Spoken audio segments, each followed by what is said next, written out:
Portobello has a long history of campaigns around social justice issues, such as racism and poverty. Well, anytime you live in a society supposedly based upon law, and it doesn't enforce its own law because the color of a man's skin happens to be wrong, then I say those people are justified to resort to any means necessary to bring about justice where the government can't give them justice. 60 years on, the area is celebrated for its cultural diversity and creative inspiration, from music to fashion. However, its ability to generate cultural capital has resulted in rapid gentrification in the area.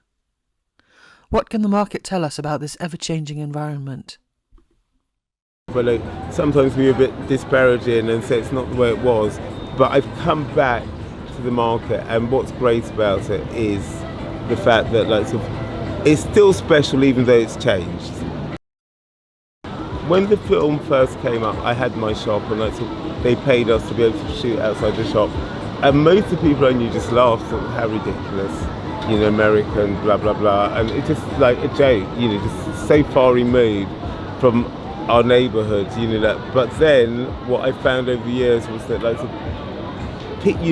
life imitates art. I probably first came down here when I was 14 or 15 with my family for the carnival, the family day out, and I immediately just fell in love with the atmosphere of the place, the mixture of people, and just what, for me personally, what I thought was quite a lot of sense of freedom, so yeah, I just loved it. Again, as a young adult, it's probably about 21 at the time, I just fell in love with the place. It's like bohemian. It's the first place I felt where I really fitted in. I used to do the market as a hobby, just to give me a bit of sanity, every 2 weeks.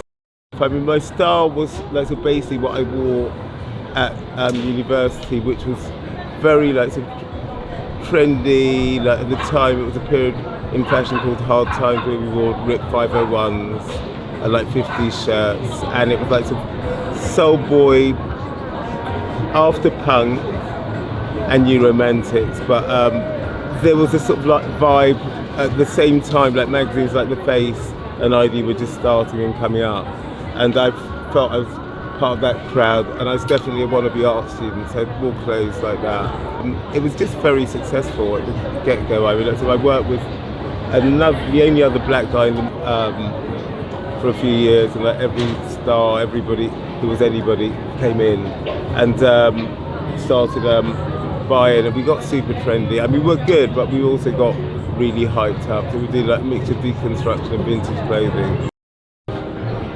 If you're in fashion, you realise that you yourself will go out of fashion. In those first 3 years, we got flown out around the world by different companies. Everybody wanted to know. This area, the market area, Portobello itself, was the trendy hotspot. It was like Shoreditch was a few years ago now, South London, places like Peckham. It was the cool spot, all the bands, all the cool people, all the artists, all the fashion used to come down here in the late 80s, early 90s. It was amazing. And on a Saturday, the energy on a Saturday would be just electric. We started getting rich Americans moving in, and the area's been very mixed, but what I found with the new crowd who came in, who gentrified it, they came from Chelsea or Fulham and were oh yeah, this is a really cool neighbourhood, man. Effectively, once they came, they started changing it with regard to private clubs and excluding a lot of the old community, not necessarily physically, but just financially.